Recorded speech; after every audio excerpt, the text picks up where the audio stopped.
China, the 21st century's land of opportunity. Today, that's no longer just a prediction, it's a simple fact. The statistics are staggering, almost overwhelming. China has the fastest growing economy in the world and a surging economic growth rate that has lifted 300 million people out of poverty in the past 25 years. China's hybrid social system, a seemingly contradictory mix of communism and freewheeling capitalism, is working, so far at least.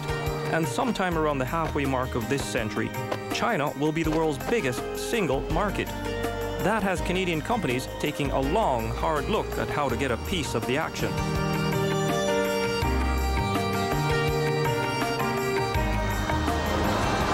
You might call it the Canadian advantage. Back in 1962, Canada was the first Western country to do a major deal with the People's Republic when the first shipment of Canadian grain arrived in China. Canada was also amongst the first Western countries to recognize the PRC back in 1970. And since then, the relationship has grown, matching the surging increase in two-way trade. And as Chinese President Hu Jintao said during a recent visit to Canada, China remains keen to develop the relationship. 我们一致同意把中加关系提升为战略伙伴关系，从战略高度加强双边合作，推动两国关系长期稳定发展。 So why does China seem to have such a soft spot for Canada? First of all, China has a long memory. And the Chinese are always very grateful for those who help them in the time of need. So Pierre Elliott Trudeau was the first Western leader to recognize China before Nixon. So Trudeau has always been a friend of China. Canada is a friend of China because we can act as an honest broker to countries like the United States. We carry no baggage. We're not a threat economically. At the same time, we're also a Pacific Rim nation, and we have over 1 million people of Chinese origin in Canada. And most came to Canada during the last 20 years, with the vast majority of them coming from a single city, Hong Kong. And they came because they were worried. Under British rule, Hong Kong became perhaps the most prosperous city in Chinese history. And in the years leading up to its return to China in 1997, many of Hong Kong's people grew wary. They feared that China's communist government would stifle the city's vaunted economic freedom and compromise its prosperity.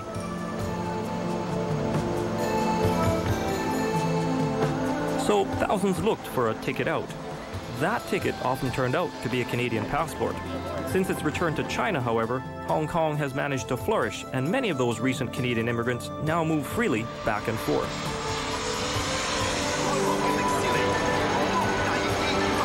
That ebb and flow of people across the Pacific has produced some powerful bonds between Hong Kong and Canada.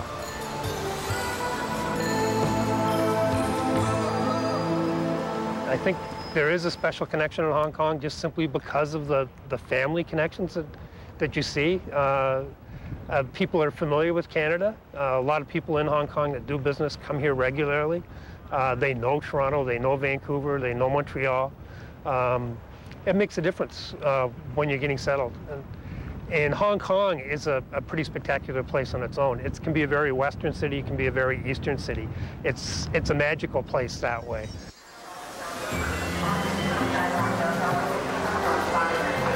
There is still a border between Hong Kong and mainland China, despite the fact that it's now all technically one country. Chinese people still cannot move freely back and forth, and while Canadians don't need a visa to visit Hong Kong, they do need one to go into the mainland.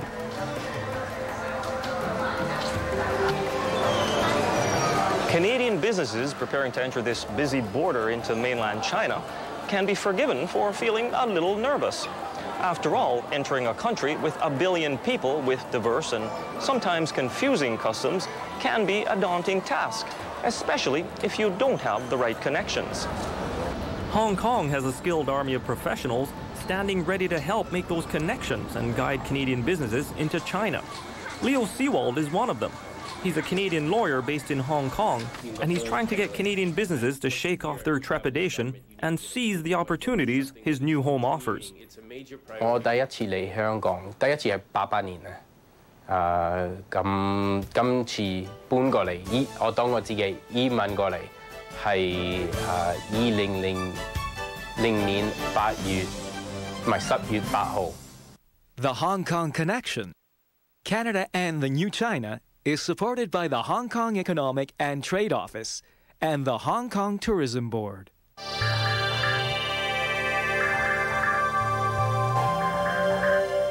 Hi, I'm Pei Chen in a true shopper's paradise, Hong Kong. There's no shortage of shops, markets, or malls for you to discover. Now, Hong Kong is a true shopping destination, offering you the latest trends and styles, unique items, great value, and even your favorite international brands. No shopping trip is complete without a little something traditional to remind you of your time in Hong Kong. Choose from a wide range of Chinese goods such as arts and crafts, antiques, teas, clothing, and much more.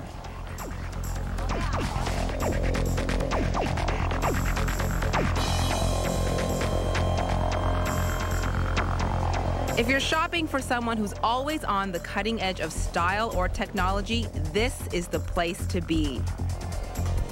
For those who are tech savvy and want the latest in consumer electronics, you'll love the selection in Hong Kong.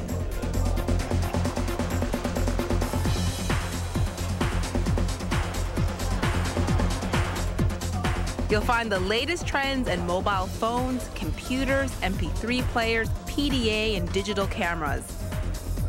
If it's new and it's trendy, it's here in Hong Kong.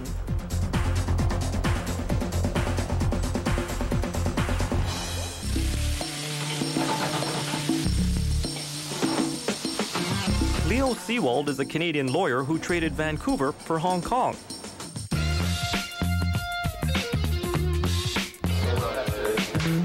His firm, Toronto-based Goodmans, has had an office here since 1971.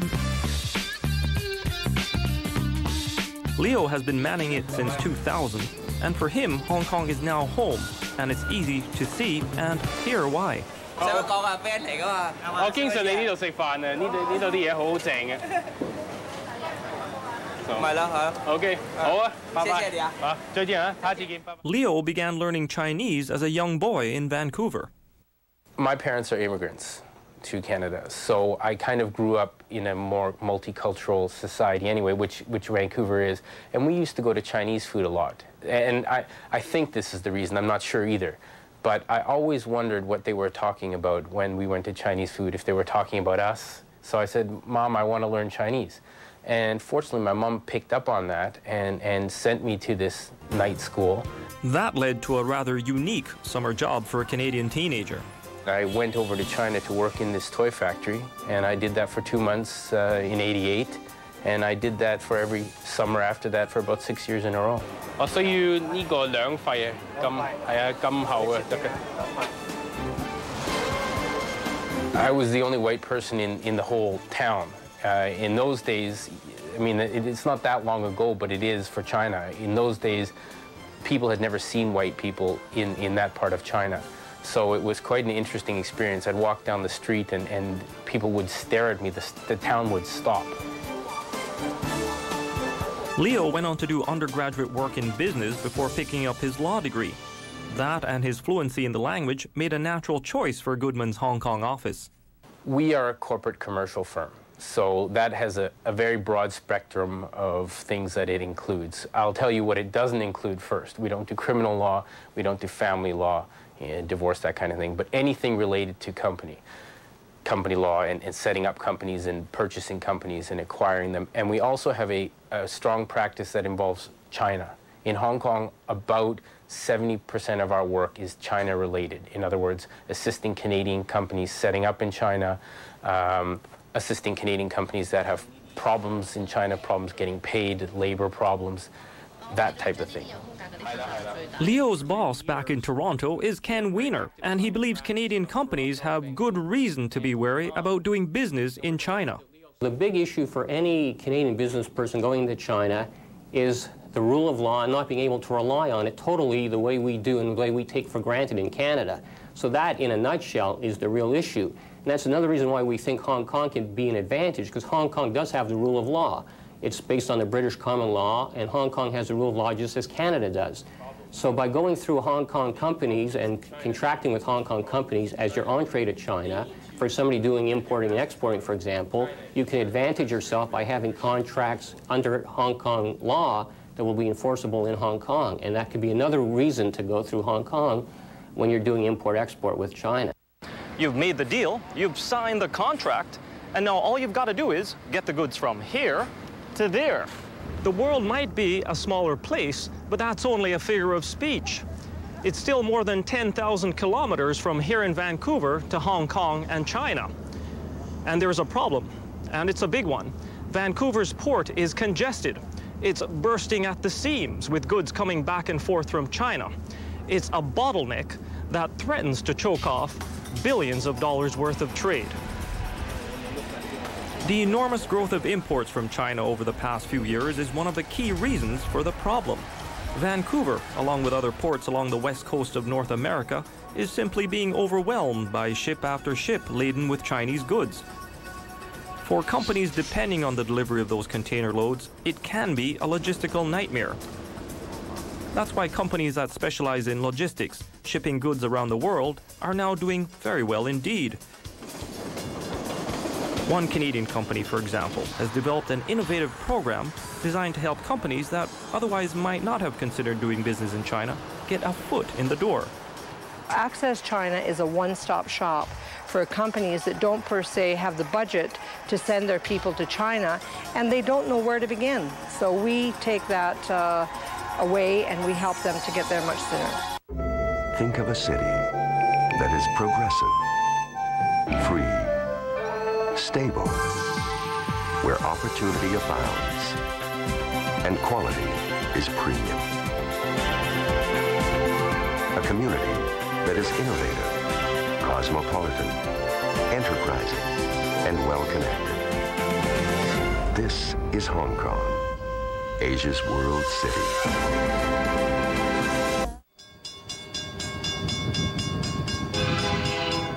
Today, supply lines stretch worldwide, from here in Mississauga, Ontario, for example, to Shanghai, China. At the Canadian end of that chain is a company called PBB. Their forte is logistics. PBB is one of the largest Canadian-owned logistics companies, and its primary clients are Canadian and American. It helps them move their raw materials and products around North America and oversees handling, shipping, and customs formalities. Our major focus is, of course, North America, probably always will be because our clients are both Canadian and American companies. But the huge growth of China in particular, with the huge growth in terms of imports, etc. So we've shifted some of our emphasis into China. The growing trade with China prompted PBB to create its Access China program. It's a program designed to help Canadian companies do business in China and help them navigate unfamiliar territory. Sometimes that requires a little hand-holding. The manager of Access China is Josephine Boyle. Well, I think everyone's skeptical about going to another country. And China being such a large country and so many people are very nervous. There's different laws. It's a different culture. So people are very nervous to start business there because, of course, they don't know what to expect. I would say for anyone doing business there, they need to do their due diligence. They have to understand the culture, understand the people, and most of all, they have to have patience, because patience is one of the important key elements to do business in China. Extra attention to our One of PBB's Access China's clients is Isabel Alexander of FanCorp.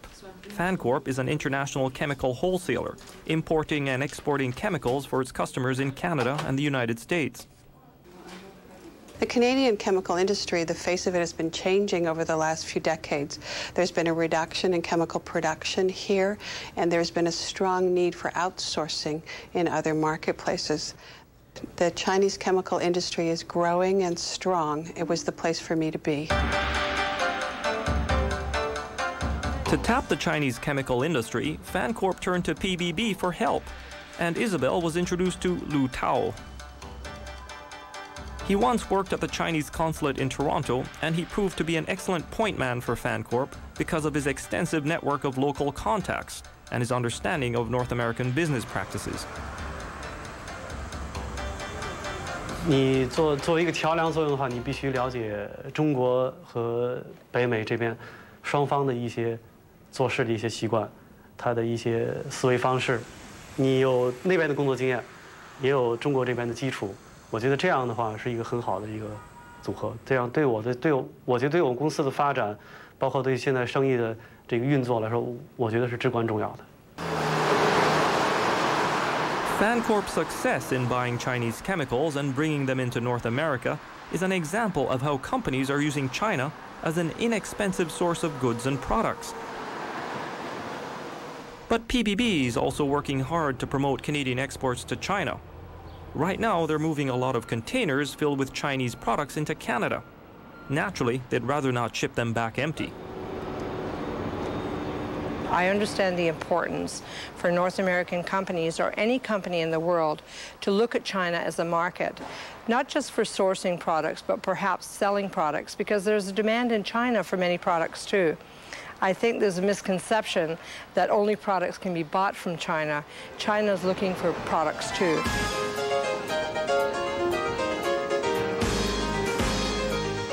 All this economic activity, the vast and growing trade between China and Canada, is producing some daunting numbers.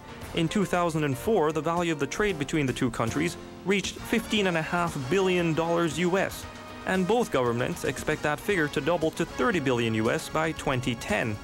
So who's keeping track of all those numbers? For Chinese businesses, that's proving to be a problem.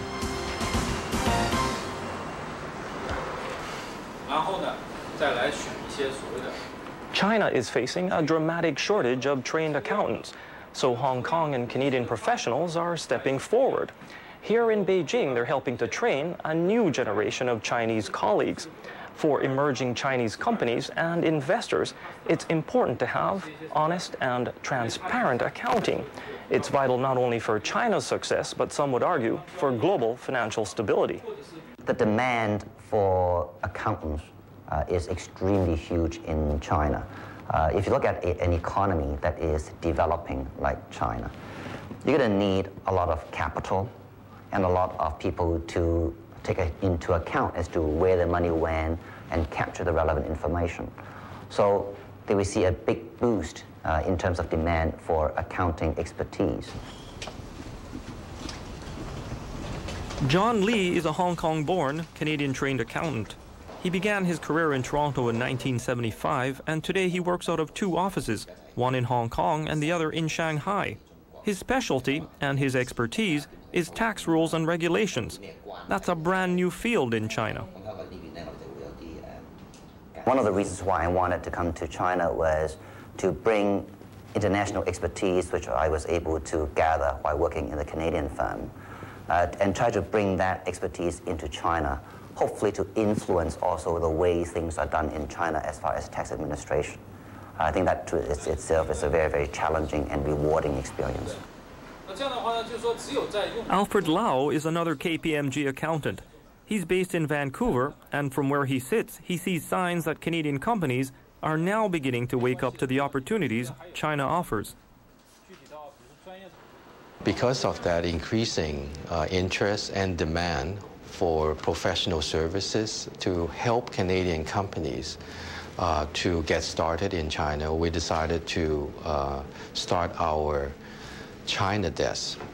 Internally, we call our group China Desk here in KPMG Canada here. And the role of the China Desk is primarily to facilitate and provide assistance to Canadian companies that wish to do business in China. But not every business has to be big business. The Hong Kong connection is also opening up opportunities for young entrepreneurs.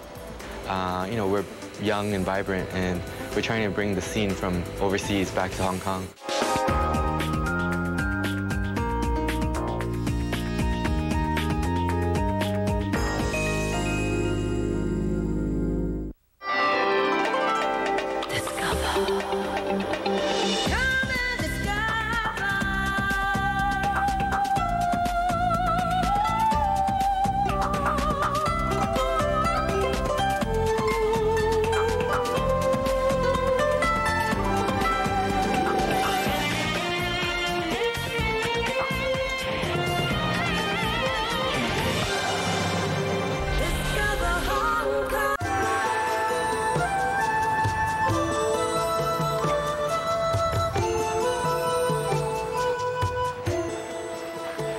You could be forgiven for thinking the Shanghai skyline is something out of science fiction.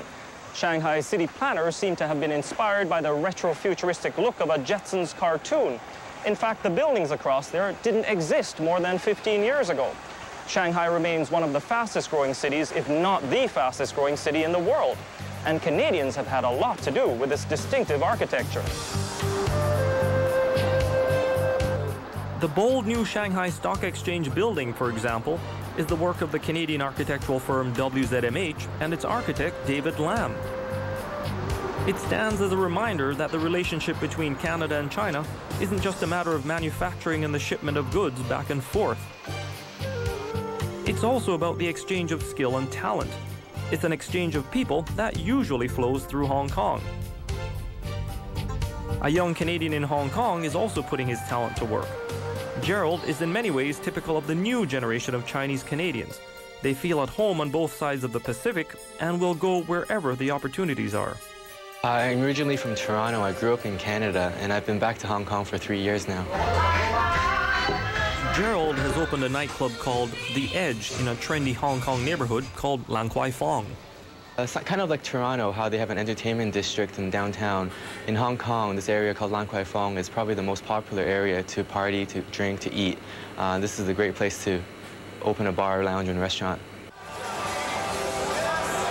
Gerald caters to a young crowd, and most of his customers are like him. They have lived, worked, or studied in Canada. Because of our reputation as a Canadian club, most of our crowd and market is from overseas. We get a lot of the students that come back for the summer, as well as the young working professionals that are back from Canada or the United States.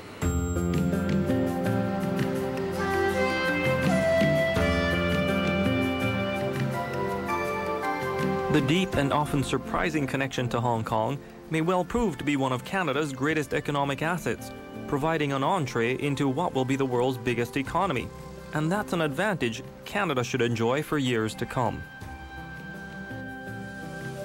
Well, Hong Kong is part of China now, and Hong Kong is an integral part of investing in China. I think a lot of the large companies realize that, and they use Hong Kong kind of the way US companies use Delaware. If you incorporate in Hong Kong and use that company to carry on business in China, you're better off, because Hong Kong has a more sophisticated legal structure than China, a more advanced finance system, a bigger group of professionals, support, lawyers, accountants, bankers, all here. So this is a very good place to launch into China, and I think that will not change.